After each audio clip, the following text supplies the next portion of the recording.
Welcome to Think Your Way to an Epic Life, and we have a very special guest today. If you haven't heard of him, you have, I promise you, heard of countless people that he's gotten to photograph.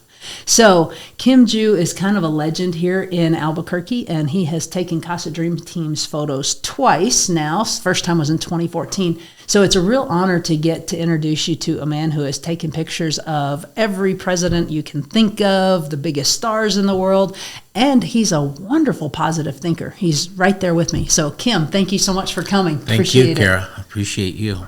So we want to start off at the beginning. Where were you born, Kim? I was born right here in Albuquerque, and I went to Highland High School. My grandparents raised 9 children, and they were raised in the Browlis area of Albuquerque, so they grew up very poor, my family, and so they kind of understand the value of hard work. Yes. So you were raised by your grandparents? Not my grandparents, but they had a big impact on my life, just all the relatives we've had in our life, yeah. Okay, so 9 children it's a lot to feed? Yes. Okay, so when you grew up poor, did you know you were poor? Well, I didn't grow up poor. My mother grew up during the Depression, and she, helped shepherd and take care of the 8 siblings. She was the second oldest, and so she had a lot of responsibility growing up. Okay, so how was your life growing up? It was kind of middle class, I guess, how I would describe it. My father had a restaurant. He had the new Chinatown restaurant, which is the largest Chinese restaurant in the state, and they had the restaurant for over 50 years. So I grew up in that business. I worked every job except for bartender, but other than that, I washed dishes, bussed tables, waited, and cashiered. So I kind of understand the value of working hard again. Working hard. We keep coming back to that. There's something to that. Absolutely. Okay. So that was life for you growing up, and you learned how to work. You learned to work in the restaurants. You learned the people skills. Did. Mm-hmm. That's very important in what you do now. And so what happened after high school? Well, out of high school, I went into pre-dental work at UNM, and I took classes for the first 2 years there, and until I decided maybe this was not cut out for me, because I took a quantitative analysis class, and none of my measurements ever came out in the lab, and I thought, no, this is not for me. And so that's when I just kind of was searching for what my next step was. So how did you find it? Well, oddly enough, I took a class called Silva Mind Control. And I don't know if you ever heard of that, but it was very profound for me, because what it taught me was that we are actually in control of our lives. I didn't know that before. I thought we were all victims of circumstance. But it taught me that you can actually control what you can do with your life, and you can control your mind. It was very profound, yes. I have heard of Silva Mind Control. So did you take it in an actual classroom type setting? I took it, and the main reason I was attracted to the class was because they taught you that you can read minds. And I'm thinking, how do you do that? And so that's what attracted me, how you could be intuitive. But it was a very profound class for me. Okay, so what did you take away from that? How did you apply what you learned? Well, there was a technique that we learned in class, and that was, if you have a problem, you can drink a glass of water before you go to sleep and think about your problem. And when you wake up, the solution will be there. And so it also taught me to pay attention to my dreams, and I never thought of that before. I had a journal beside my bed, and I would write all my dreams in the morning. But this one particular problem I had was, what am I going to do with my life? And I had a dream where I was chasing my brother around with a camera throughout the house, taking pictures of him.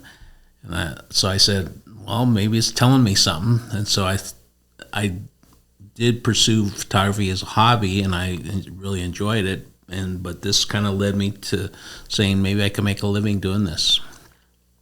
And my parents, they thought I was crazy. I had the next problem was, where am I going to learn photography?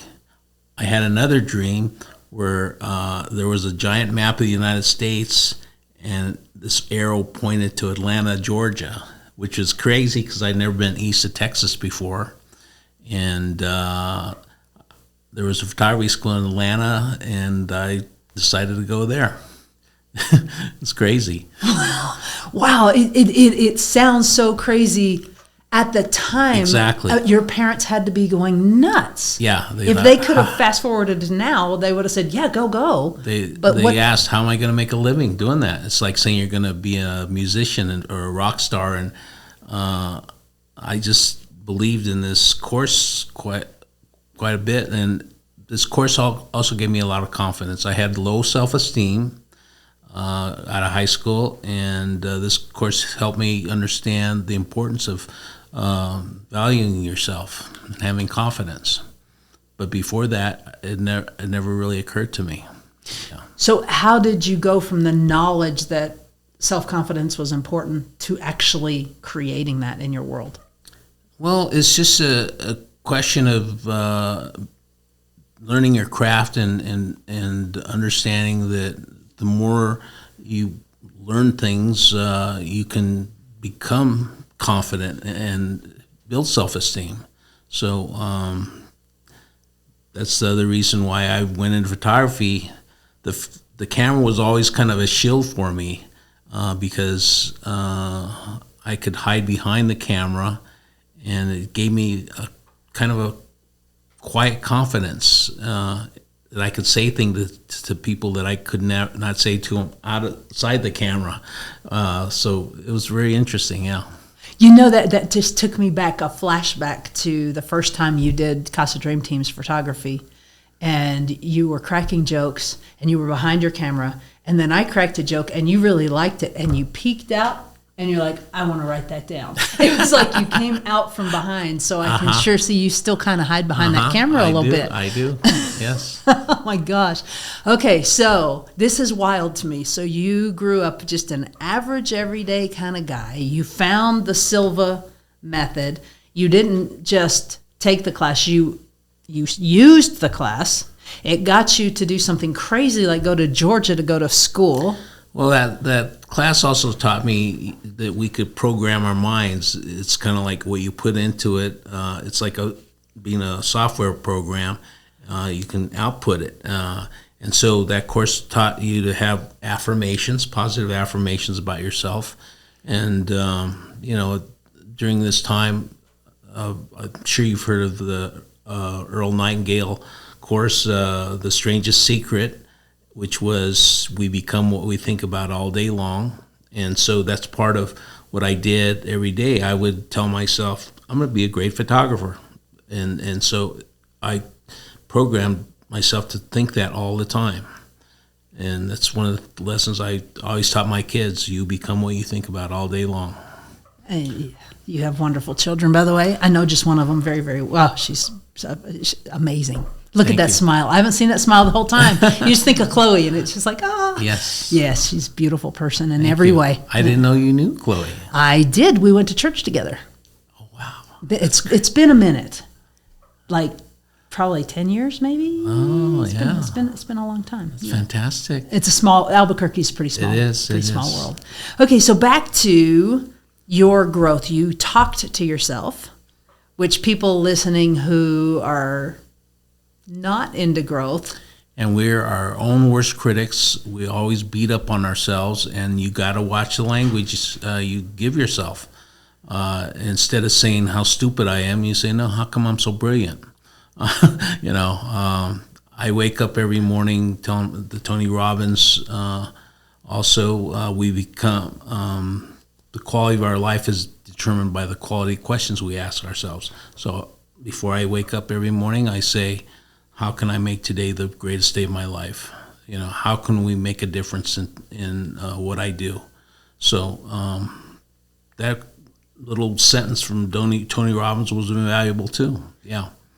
So this is out of order, but I just want to know, what's the best piece of advice you've ever gotten? Besides we become what we think about as to thine own self be true. You got to be true to your inner self, and that's the other important lesson I learned from that course, Silva Mind Control, is that we cannot become prisoners to the value judgments of other people. We got to follow our own instincts and our own guides. Yeah. Okay. So let's get into Kim Ju photography just a little bit. So you went to school, then how did you get from there to where you are today? When I went to school, I also had the largest paper route in Atlanta because my parents weren't helping me pay for school at the time. They did help after the first semester, realizing that I was serious about what I was pursuing, but that kind of helped me pay my way through school. And I enjoyed what I was doing. I think the other important lesson I learned was having a mission that matters. And so I went to school because I had a vision in my mind of where I wanted to be. And so the work didn't bother me. And I was having fun doing that job, actually. But I went from there. I got out of school, and I couldn't find a job. And I got homesick. I came back to Albuquerque, and nobody would hire me. And so I was working for my father, and as a cashier, basically. But I started taking weddings on the side, and so I started doing weddings, and there was a shop that opened up on Central, and I said, well, let's jump in and do it. And so I got my first exposure by having a window display on Central, and people would look in the windows, and that's how I got exposure. But I also was lucky because there was a waitress at my father's restaurant that her husband had a lithography shop.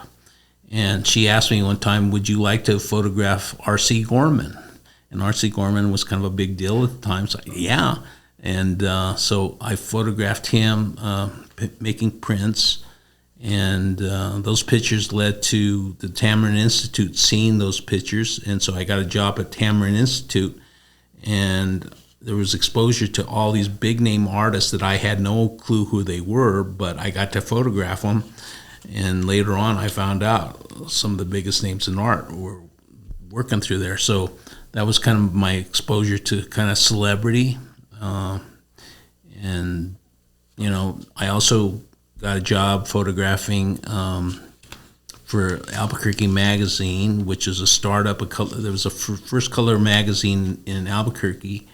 And that exposure gave me exposure to a lot of people. So that's kind of how we built our business, through magazine exposure and word of mouth, basically. Yeah.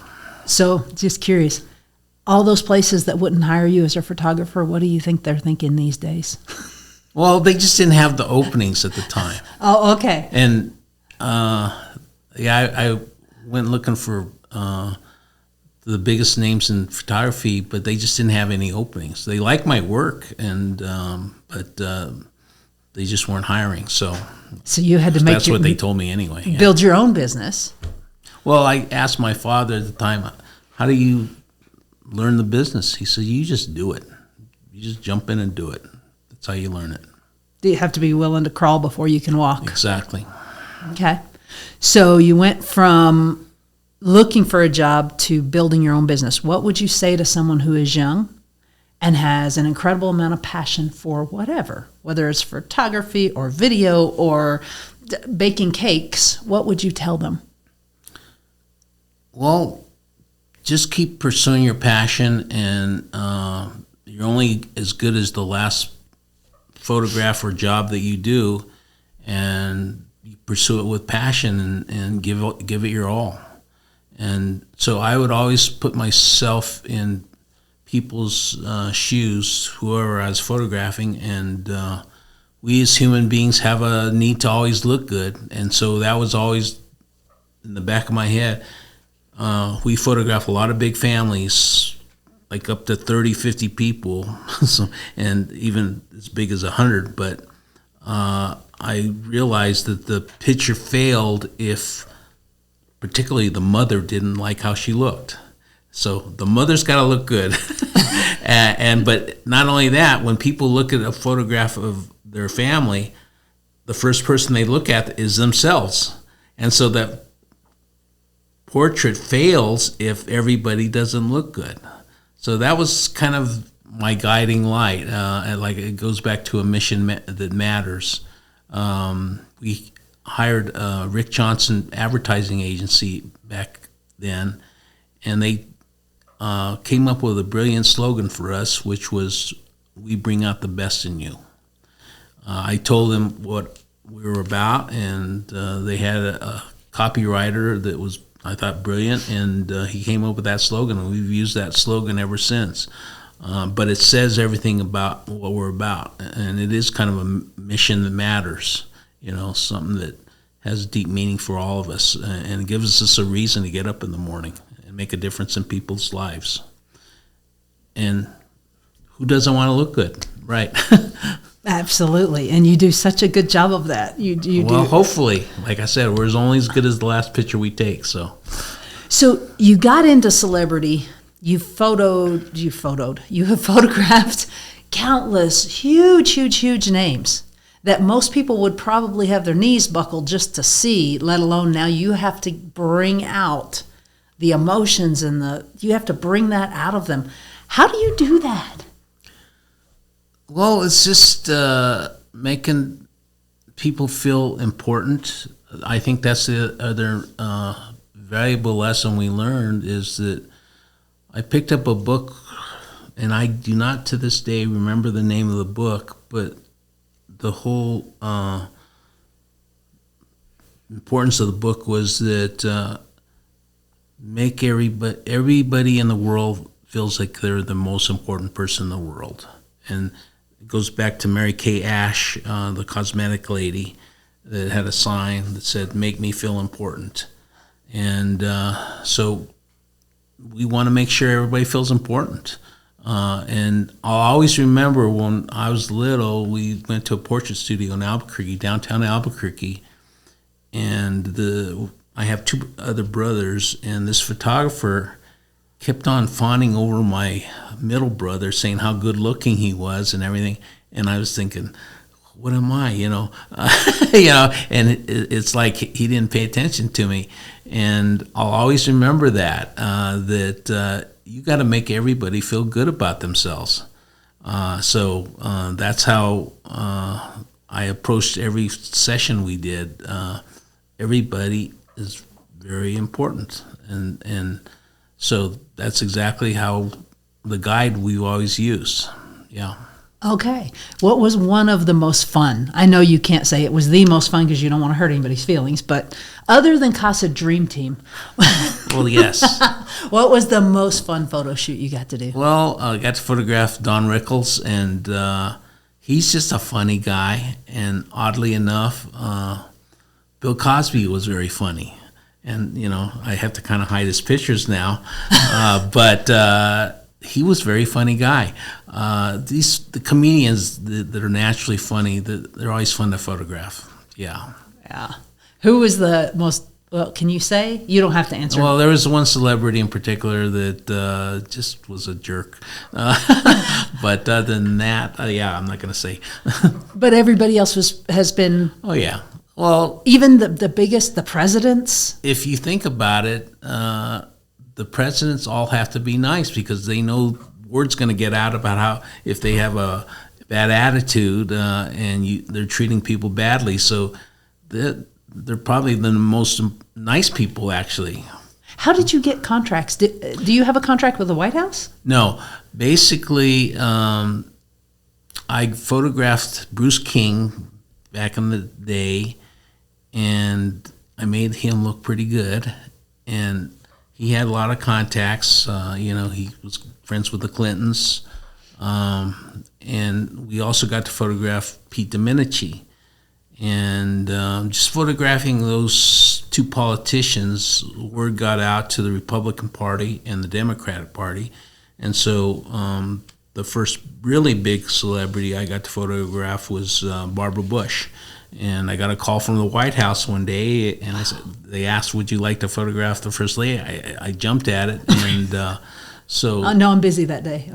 Yeah, and it was just, again, word of mouth, and it was the same with Ross Perot and his family. One day I got a call from James Fuller, who used to be the chief of staff for Pete Domenici, and he went to work for Pro Systems, and so he called me, would you like to come to Dallas to photograph Ross Perot for their big anniversary, 50th or something like that, and of course I jumped at it, and so I got to photograph their family, and Ross Perot, very nice guy.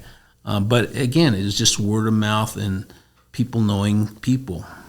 So how important are relationships in your success? Oh, it's everything. I mean, that's all that really matters, yeah. Yeah. Would that be some kind of advice you would give to someone who's wanting to succeed in life, is relational? Oh, yeah.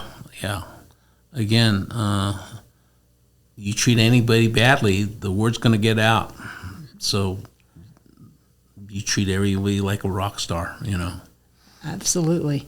Okay, so your journey, you started with one location on Central. Then what happened with Kim Ju Photography? Well, I had a vision that we were going to grow at the time, and so we ended up having 2 additional locations, and my brother, who helped me build the business, he got into high school contract work and school contract work, and he built the business so we had up to 17 contracts at one time. And one day I decided I didn't want to do contracts anymore, and I just cut him. I told him, I said, I don't want to do it. And the main reason I didn't want to do it was because we had to give kickbacks to the school. They were expecting all these activities we had to photograph, and I just didn't want to deal with that. And it was actually the biggest mistake of my life, because little did I did not think about this, that the contracts were paying for all the rents and all the staff and everything. And so I paid a price for that, cutting off all these contracts just like that. And it was an important lesson for me. But we're down to one studio, and that's kind of the way I like it now. Okay. All right. So I've seen that you are looking for families to shoot. Mm-hmm. What would be the perfect client for you? People that love photographs. We have a mother in Las Vegas, New Mexico.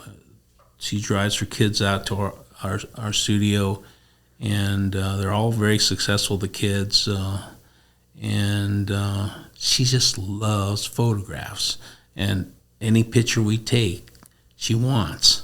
and that's the kind of client I love. Somebody who loves photographs. Yeah, and I think the other reason why I think our business has been successful is we've always had a niche where we've been able to photograph large families. And when you have large families, you have a lot of people involved, and it just helps our sales, because everybody in the family wants a picture of their family. So we take sub-families, these larger families too. But there's very few photographers that want to take on big families, and that's something that we've kind of specialized in. Well, it makes sense after hearing you talk. It makes sense that it would be very difficult to orchestrate. It is. To where everyone is giving you Yeah. their best right at the same moment. Yeah. Yeah. Oh, gosh. What is your favorite thing about getting to do what you do? meeting people, the access to locations and the access to people. I get to interview and talk people. Whenever we photographed, especially individuals, I get to interview and ask them about their lives. And so I learn something from everybody I photograph. So it's an opportunity to meet and greet some famous, and not only famous people, beautiful people too. I mean, we photographed the Miss Universe, Miss America, quite a few pageant queens, and of course movie stars. And so, I can't think of a better job to have, for sure. And then when you're done, you go home and no one's calling you and saying, "Hey, what about this?" You're done. You're done. It's brilliant. Well, okay, so who are you bringing up? What do you mean? I mean, who's the next Kim Ju? My son, Justin. Okay. I didn't really feel like I trained him personally, but he's better than me, quite frankly. He's a natural. He's just got natural charisma. And of course, my daughter. But my son, he's the one that's kind of take over the business and let me glide a little bit in my later years. So it's real nice to have. Oh, absolutely. Absolutely. To build up something this amazing and then not have it carry on, your legacy. So, speaking of legacy, what do you want people to remember? That he made people feel good, and he made them not only look good, but and he also enhanced the family. We have a saying in our studio that we ask people, what is the centerpiece of your life? And inevitably it ends up to be family. And so that's what we help create. The centerpiece of people's homes needs to be your family portrait, because it says everything about what you value. And it says something to your children that you value them. They're important to you. So I think it's symbolic of exactly what we're all about, which is family. So in order to run a company like this and in order to have a family, there must be some leadership skills that you have that you could help the rest of us with. I've studied leadership quite a bit, and I kind of boiled it down to one sentence, and I'm going to read that. Leadership is infectious optimism, being a nurturer of champions, cheerleading, coaching, encouraging, celebrating, facilitating, lifting a person's vision to a higher side, being a visionary, a builder, a dramatist, a producer, a water carrier, having a bias for action, for making things happen, make people feel good, and blazing new trails. So, in a sense, that's what leadership is. Cheerleading. It's ultimate cheerleading. Huh. So leadership isn't the old style of management that we both grew up in? Right. It's changed. Yeah. People don't want to push. They want to be led. Yeah. Well, thank you. Thank you so much. This has been such an honor getting to talk to you, getting to meet you, and getting to hear your secrets for success. What do you want to leave everyone with? To just, whatever you do in life, pursue it with passion, and pursue your passion, because in the end, because you love it, you're going to be good at it. You are excellent. So please, if you have any need, this is the man. Seriously, I put my money where my mouth is. He is incredible. And you'll have a great time, and you'll feel super important. Thank you, Kim. Thank you, Kara. Appreciate it. My pleasure.